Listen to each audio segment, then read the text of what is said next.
time, but it was fairly early on.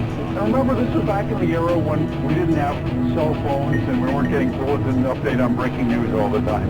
I was doing chores, I didn't have the TV on. I wasn't yet aware of what was going on. So the assignment desk called, tells me what's going on, and, you know, from the beginning, this was a huge story. So I jumped in the car and made the drive out.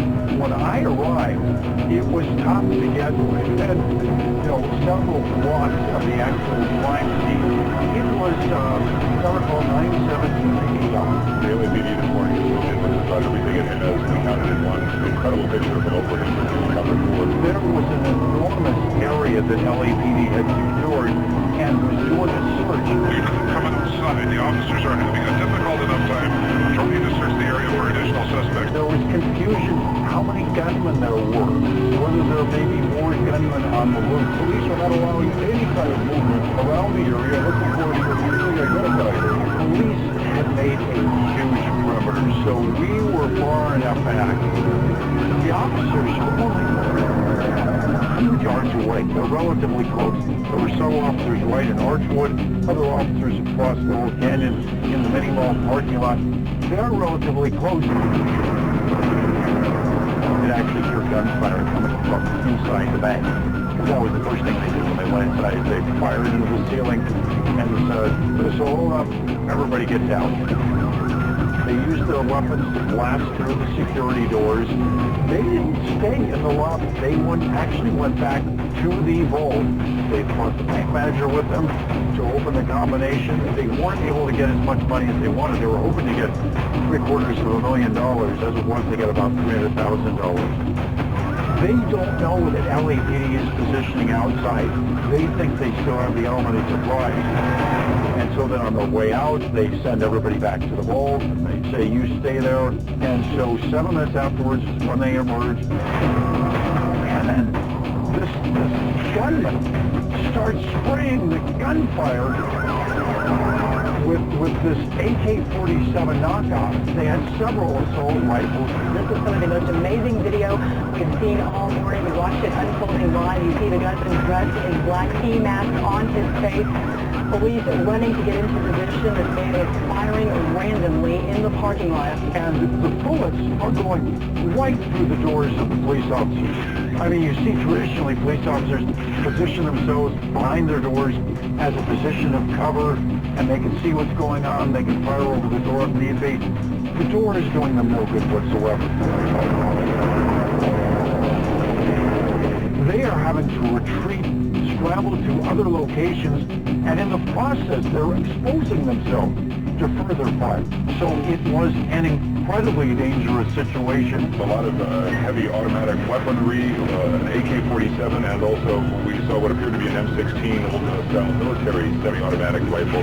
And in fact, James Zavoran told us that the armed robber moved when he was hit, but just slightly. And then he turned around looking where the shots were coming from. And it was almost as if he was mad that Zavoran had the authority to shoot at him. And so he starts, again, spraying the assault gun fire at Zavoran and the other officers who were with him. And at that point, Zavoran realized we're totally outgunned, that there's nothing we can do. Not even the sergeants carried military-style assault-type rifles. That was the province of SWAT. And so the radio calls are going out, SWAT code 3 immediately, we need them. And SWAT was downtown in the middle of a training run at the police academy, 18 minutes away as it turned out from responding to the scene. They knew it was going to take SWAT a while to get there. So there was a team of officers actually went to a nearby gun shop, B&B Guns in North Hollywood, as I recall, it was on Oxnard. The owners had a strong relationship with LAPD. And the officers knew if they went to B&B, they could get some assault rifles. And, the officers continued trying to engage the suspect when they started moving farther away from the bank. He's not even aiming at people. He's just firing in a general direction. But they just couldn't stop it.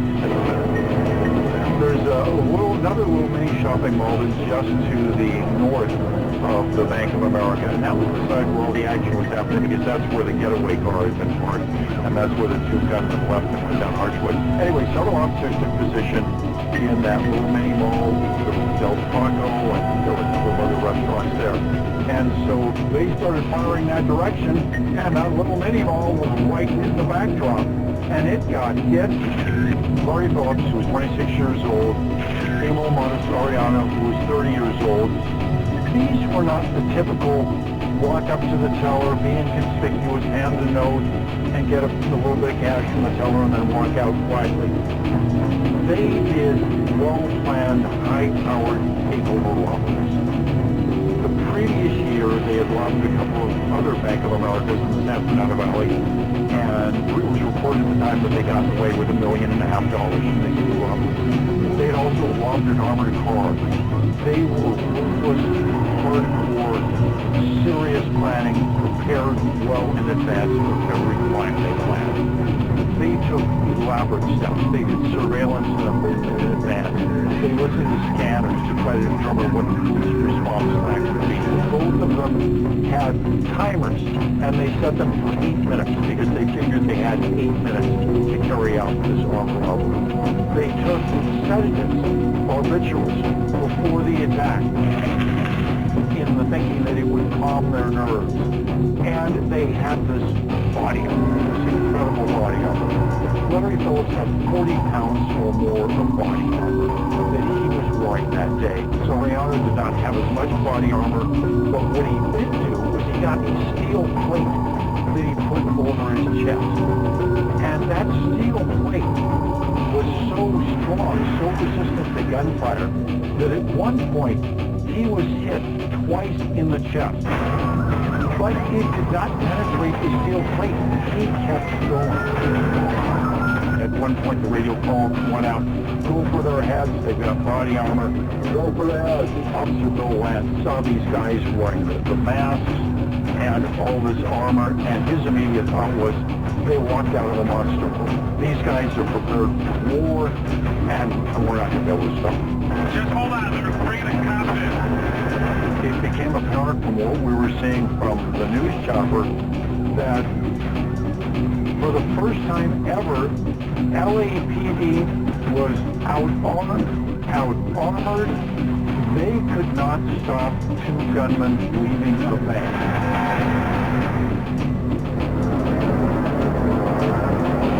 There was this sense of helplessness that spread across the entire city, and it was a horribly unsettling feeling that was tangible. It was in the air.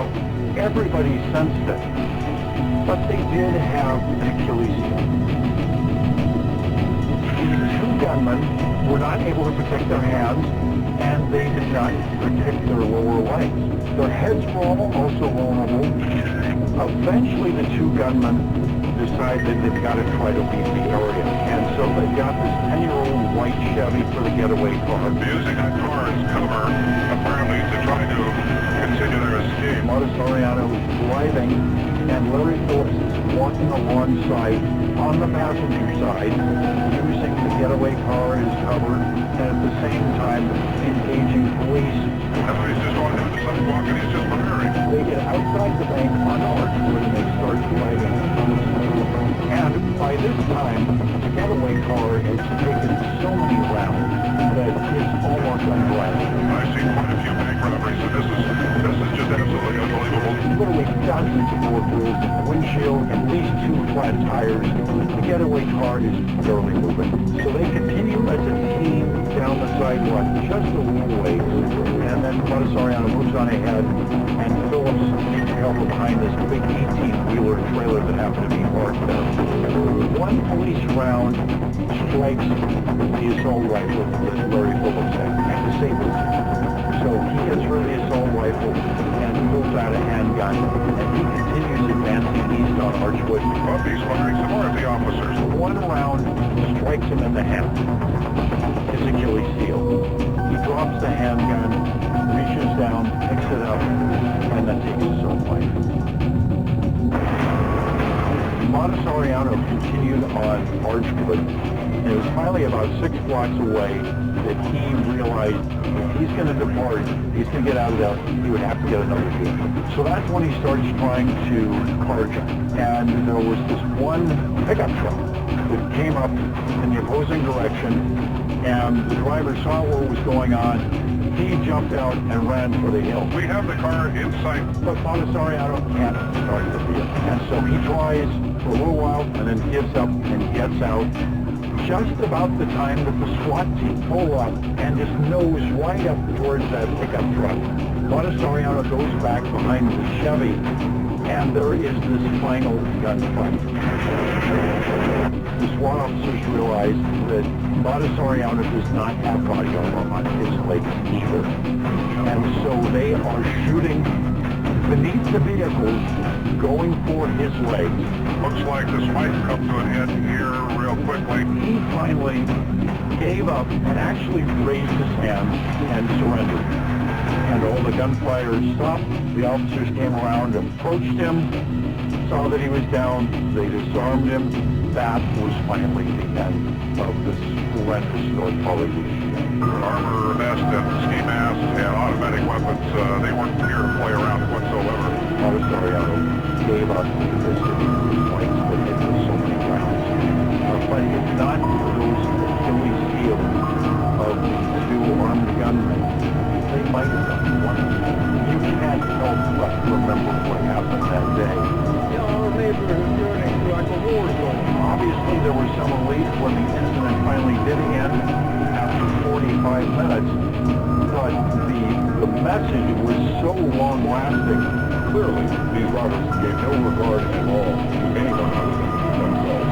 This day changed everything. It was an extremely violent, very violent situation going on down here at the Bank of America earlier today. And I remember asking officers of Oravan, is it possible that something like this could happen again? And he said, I can't tell you that something like this will never happen again. It could. What I can tell you, we will have the means to stop it soon.